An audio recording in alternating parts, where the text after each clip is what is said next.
5वां अध्याय कर्म वैराग्य योग श्लोक 13।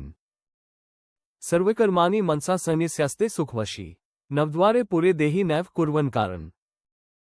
हिंदी अनुवाद। सभी कर्मों को मन से संन्यास देकर संयमी देही 9 द्वारों वाले शरीर रूपी नगर में सुखपूर्वक निवास करता है। वह न तो स्वयं कुछ करता है और न ही दूसरों से करवाता है। ये श्लोक आत्म साक्षात्कार की अवस्था का चित्रण करता है। श्री कृष्ण सर्वकर्माणि मनसा सन्न्यस्य कहते हैं सच्चा संन्यास बाहरी त्याग नहीं, मन का त्याग है।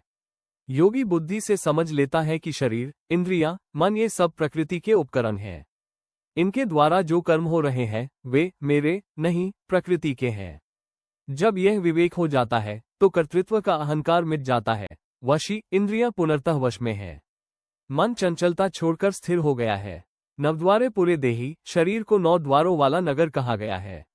ये 9 द्वार हैं 2 आंखें, 2 कान, 2 नासिका, मोह, गुदा, योनि, लिंग।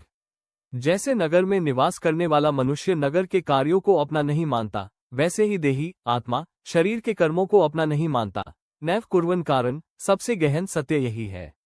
योगी न तो करता है, स्वयं कर्म नहीं करता, न कारक है, दूसरों से नहीं करवाता। जैसे सूर्य उदय होते ही सब कार्य हो जाते हैं, खेती, व्यापार, पढ़ाई पर सूर्य न करता है, न करवाता है। वह केवल साक्षी है। ठीक वैसे ही योगी शरीर में रहते हुए भी साक्षी भाव से देखता है। यह अवस्था संसार में रहकर संसार से अछूता होना है।